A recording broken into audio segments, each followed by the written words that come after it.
Olá, bem-vindos a mais um vídeo aqui no canal Ricardo de Paris. Eu sou o Ricardo e hoje temos mais um capítulo do livro Serões de Dona Benta de Monteiro Lobato. Mas primeiro, curta o vídeo. E se for a primeira vez aqui, inscreva-se e acione o sininho para receber as notificações. Já curtiu? Já se inscreveu? Já assinou o sininho? Então, vamos para a história. Capítulo 8. A Matéria. Aqui está Dona Benta, Pedrinho e Narizinho diante de um cartaz onde tem a representação gráfica de um átomo. No centro, o próton e ao redor os elétrons. Isso não está em escala. Na verdade, o átomo é bem diferente disso. Por exemplo, no centro, o núcleo tem praticamente o mesmo tamanho dos elétrons, sendo só um pouquinho maior. Na verdade, a diferença é bem grande. E a distância entre eles não é assim pertinho. É bem afastada. Mas isso é história para outro dia. E não esqueça de curtir o vídeo. Depois, você deixa para depois e esquece. Então, já curta e se inscreva se ainda não for inscrito. Capítulo 8. A Matéria. Água ainda hoje, vovó? Perguntou no dia seguinte a menina, logo que Dona Benta se sentou na sua cadeira de pernas cerradas. Não, embora ainda haja muito a dizer sobre a água, outros assuntos nos estão chamando. E Pedrinho? Está com Emília no jardim, tentando mover aquela pedra redonda lá da porteira. Aí vem eles. Com certeza desistiram. Pedrinho e Emília apareceram. Puxa! Exclamou o menino ao entrar. Nunca pensei que aquela pedra pesasse tanto. Eu e Emília pusemos toda a nossa força e a diaba nem me moveu, nem gemeu. Dona Benta aproveitou-se do tema. É por isso que o homem recorreu às forças da natureza e acabou escravizando-as. Vi que só com seus músculos podia muito pouco. Essa pedra que resistiu à força dos músculos do meu neto e da Emília, mover-se-á facilmente por meio de uma alavanca. Mas antes de chegarmos à alavanca, temos de ver o que é a matéria. Matéria é tudo que existe, adiantou o Narizinho. Talvez você tenha razão, minha filha, mas por enquanto a ciência o que diz é que matéria é o que ocupa lugar no espaço e tem peso. Se tem, murmurou Pedrinho, ainda corado do esforço. E ar também é matéria, porque ocupa lugar no espaço e tem peso. Mas há duas grandes divisões da matéria. Divisões que os sábios fizeram para a comunidade de estudo. Matéria orgânica e matéria inorgânica. A orgânica inclui todos os seres vivos e o que sai deles. E o resto deles depois que morrem. Vocês, por exemplo, os ovos, uma flor, aquele gato morto que vimos ontem na estrada, tudo isso é matéria orgânica. E essa matéria orgânica é sempre composta de carbono, oxigênio e hidrogênio, com mistura de outras substâncias em menores proporções.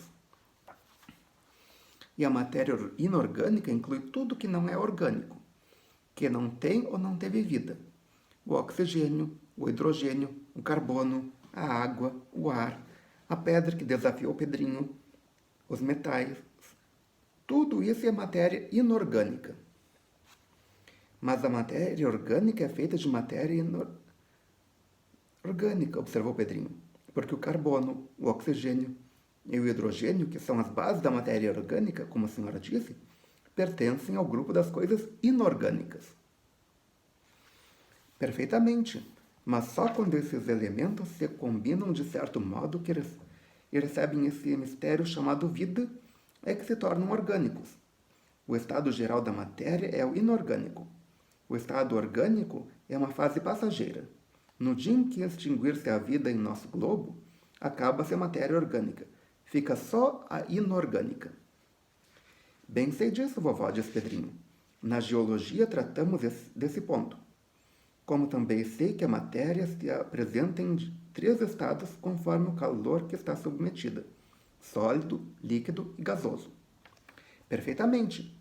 A pedra que desafiou você está em estado sólido, porque a temperatura que temos aqui é de 30 graus Celsius, ou centígrados. Se a temperatura subir a 3.000 graus, ela passa ao estado líquido.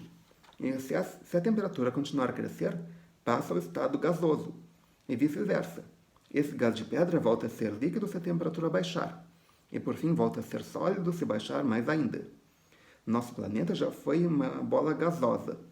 Com o resfriamento é que ficou no estado em que o temos hoje. Uma mistura de sólidos, líquidos e gases. Isso você sabe. Mas não sabe que os químicos dividem a matéria em ácidos, bases e sais. Que história é essa, vovó? Essa história quer dizer que toda a matéria é um ácido, ou uma base, ou um sal. A matéria ácida é facilmente reconhecida pelo gosto que chamamos ácido, como do caldo de limão ou do vinagre. Toda a matéria ácida tem a propriedade de tornar vermelho o papel de tornassol. Que papel vermelho é esse, vovó? Um papel carbono? Não. Certos líquidos produzem uma substância colorante vermelha que tem a propriedade de mudar de cor pela ação dos ácidos. Um papel de tornassol é um papel comum tingido com esse colorante. Agora uma pergunta, você sabe o que é papel carbono? Já usou papel carbono? Sabe para que serve? Se souber, coloque nos comentários aqui embaixo. Vamos ver quem é que sabe responder isso. O que é e para que serve? Que líquens? Certos líquens do Mediterrâneo, da Noruega, das Canárias, etc. Muito bem. Já sabemos como verificar se a matéria é ácida. Vamos ver como se conhece a matéria básica. Essa não tem gosto ácido e nunca faz o papel de tornassol ficar vermelho. A potassa é uma base, ou uma matéria básica. O sódio, a amônia, idem. E os sais? Os sais são um produto da combinação de um ácido com uma base. Quando misturamos matéria básica com matéria ácida, o resultado é água e mais um sal. Se, por exemplo, misturarmos soda, que é uma base, com ácido hidroclórico, teremos água e sal de cozinha. E de que cor os sais deixam o tornassol? Da mesma cor, não tem nenhum efeito sobre ele. Mas a matéria, continuou Dona Benta, talvez seja uma coisa só, que se apresenta sob diversos aspectos, conforme as condições. Os sábios de hoje estudam muito isso e sem terem chegado a nenhuma conclusão definitiva. E os sábios da antiguidade também se preocuparam com o assunto.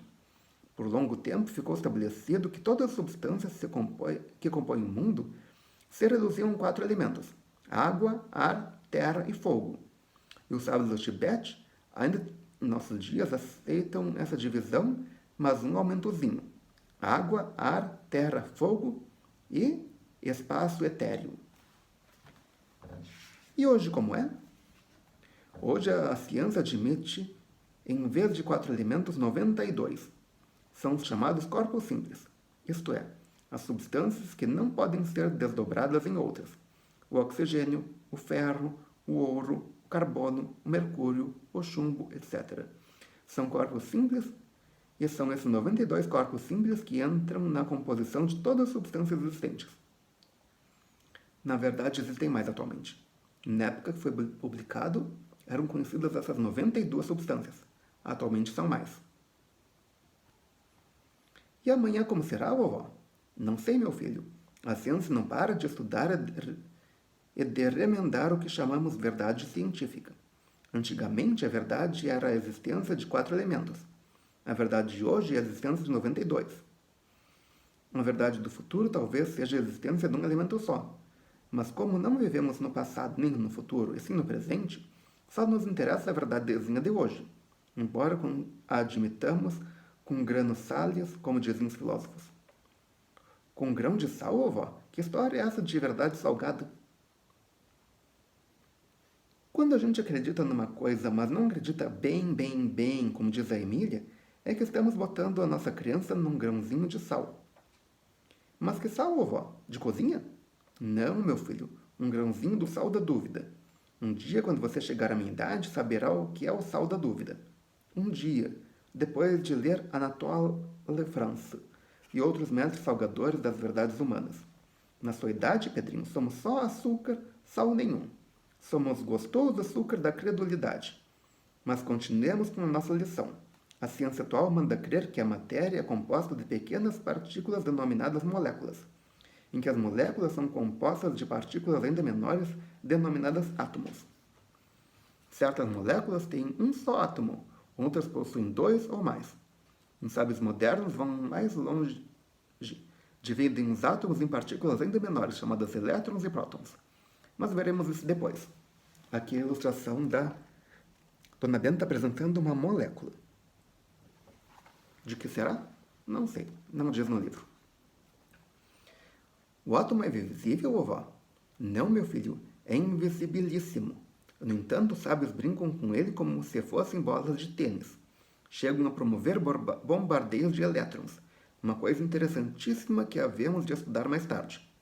Agora temos de ver como os átomos se comportam nas suas substâncias que não são simples. Se não são simples, são compostas. Isso mesmo. Substâncias compostas são as formadas dos elementos simples misturados de um certo modo. E se misturarmos substâncias compostas com elementos simples, surgem novas substâncias compostas. Uma variedade infinita. Há moléculas formadas de dois elementos simples com dois átomos apenas. E também há moléculas formadas de centenas de átomos. Vou desenhar esse modo esquemático pelo qual os químicos representam as moléculas do oxigênio, que é um corpo simples, da água, que é um corpo composto, e de uma mistura de oxigênio e água. E desenhou isto. Aqui está a ilustração que ele desenhou. Oxigênio, água e oxigênio. Uma substância é uma coisa ou outra conforme a posição dos átomos dentro das moléculas. Mas se misturarmos uma substância com outras, os átomos imediatamente se acomodam dentro das moléculas para formar uma substância diferente? Quer saber, Pedrinho? Não. Na química, temos duas coisas, mistura e combinação. A mistura dá-se quando as substâncias misturadas não formam uma substância diferente. No meu terceiro desenho, há uma mistura de água e oxigênio. Nessa mistura não resultou nenhuma substância diferente. Ficou o que era, água e oxigênio, apenas misturados. O ar é uma mistura, mas a combinação não é mistura. É a formação de uma substância diferente. Se juntarmos o oxigênio e o ferro, teremos uma substância diferente, que é o óxido de ferro. O estado sólido ocorre quando as moléculas estão muito ligadinhas entre si. O estado líquido, quando estão um pouco espacejadas. E o estado gasoso, quando estão muito espacejadas. Como vocês podem ver nesse desenho em que figuro água, gelo e vapor. Os três estados da água. Aqui. Gelo, água e vapor. Pode ver que aqui os átomos estão juntos, mais ou menos juntos, bem separados. A senhora diz que o átomo é invisível. E a molécula? Também invisível. São necessários milheiros de moléculas para formar um pontinho visível ao microscópio. E o mais interessante é que as moléculas estão sempre em movimento, girando com velocidades incríveis. As mais rápidas são as do hidrogênio, que alcançam a velocidade de 1.600 metros por segundo. Puxa, mais rápidas que qualquer avião. E como os sábios sabem disso? Perguntou Narizinho. O invisível é estudado por métodos indiretos, que não dependem da nossa vista. Os métodos maravilhosos da engenhosidade. Graças a esses métodos, os sábios determinaram o tamanho das moléculas, o seu peso e a velocidade com que se movem. Que feras, vovó! Para dar uma ideia do tamanho das moléculas, um sábio calculou que as moléculas contidas numa polegada cúbica de ar crescem até o aumento de um grão de areia. Dariam para encher um... Para dar uma ideia do tamanho das moléculas, um sábio calculou que, se as moléculas contidas numa polegada cúbica de ar crescessem até o tamanho de um grão de areia, dariam para encher um rego de 1 metro de fundo por 1.600 metros de largura que fosse daqui do sítio até 4.500 quilômetros em linha reta. Sim, senhora, exclamou Emília. É por isso que estou me interessando pela ciência. Perto dela, as fantasias das 1001 noites ficam um café pequeno. E as moléculas dariam para cada corpo, continuou na venta. As do ferro são de uma forma, as do ouro são de outra, etc. Mas dentro de um mesmo corpo são sempre iguaizinhas. As moléculas do ouro do Klondike são iguaizinhas às moléculas do ouro do Capixó, em Mato Grosso. E essa diferença das moléculas dos corpos que faz com que elas sejam diferentes uns dos outros. Diferença revelada na cor, na dureza, na flexibilidade, no peso, etc. E há alguma mudança nas moléculas quando o corpo passa de um estado para outro, como a água que fica gelo ou vapor? Não. Tanto na água como no gelo ou no vapor, as moléculas se conservam iguaizinhas. Só varia o espaço que há entre elas. O mais interessante é que o simples arranjo das moléculas num corpo faz que esse corpo seja uma coisa ou outra. As moléculas do carbono, por exemplo, arranjadas de um certo modo, produzem carvão comum. Arranjadas de outro modo, produzem o açúcar. E arranjadas ainda de outro modo, produzem o diamante. Nossa Senhora, falou um narizinho. Mas então a química é uma ciência de deixar uma criatura louca, varida. Carvão e diamante é a mesma coisa? Ora, dá-se.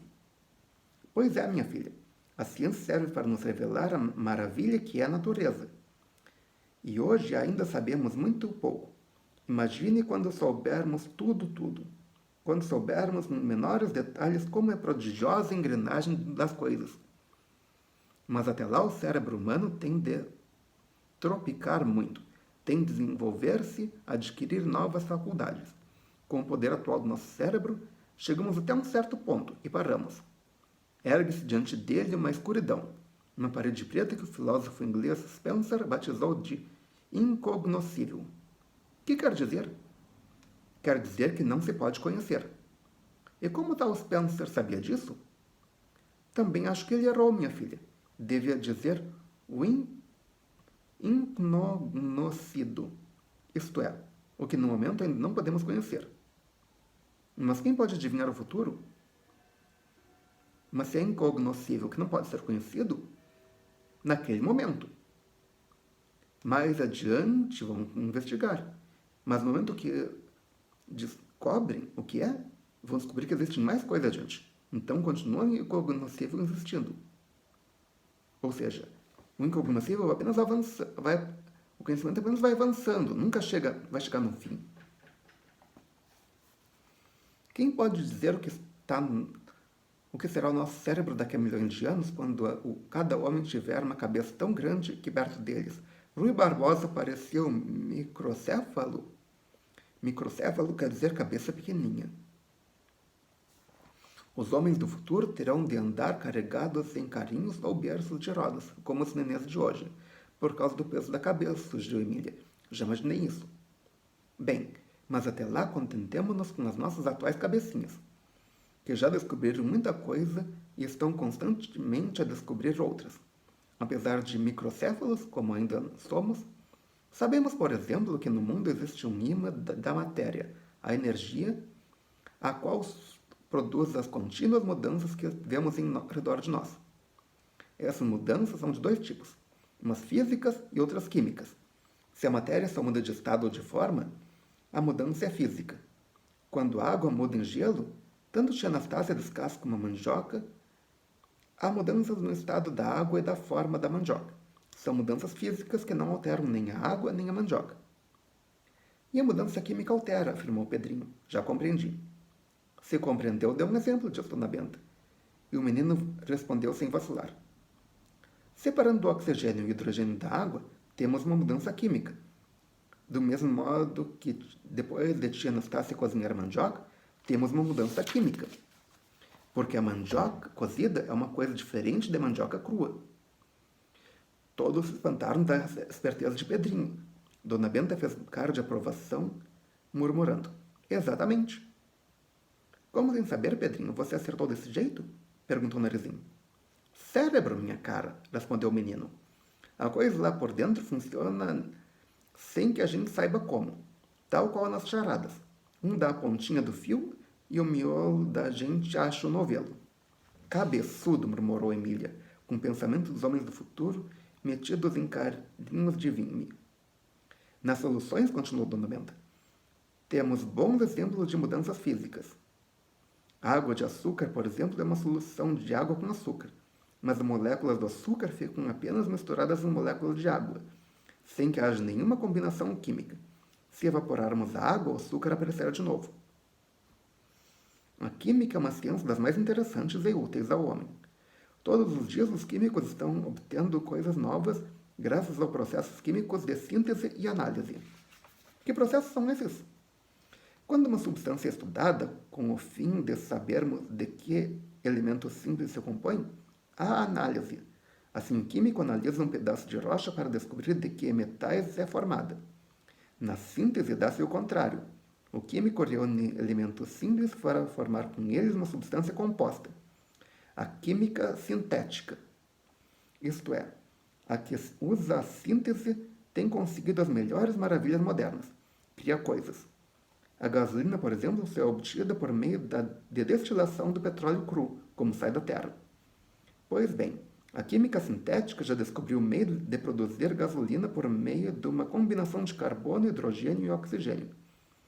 Toma esses três corpos simples, dá jeito e os reduz a gasolina igual produzida pela destilação do petróleo. Que eu saiba, atualmente não é fabricada gasolina dessa maneira. Talvez na época que o livro foi publicado fosse feito, mas atualmente que eu saiba não é feito. Se você sabe alguma coisa sobre o assunto, coloque nos comentários aqui embaixo. Mas desse modo a química vai acabar resolvendo todos os problemas da vida, disse Pedrinho. Logo que os sábios conhecem perfeitamente o jogo das moléculas dos tais corpos simples, são bem capazes de fazer tudo quanto queiram.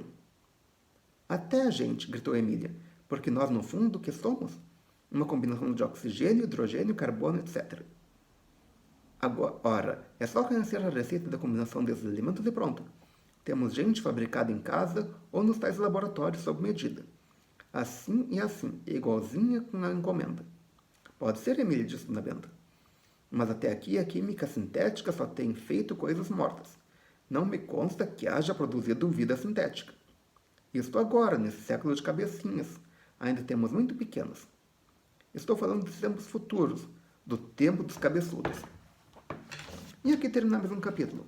Se você gostou, clique em curtir. Adicione esse vídeo aos seus favoritos, compartilhe com seus amigos e traga um novo inscrito para o canal. Já sabe, 250 inscritos e lanço quadro novo. E quando chegarmos em 1000, vou fazer uma grande surpresa aqui no canal. Querem saber o que é? Trago uns 1000 inscritos. Ok?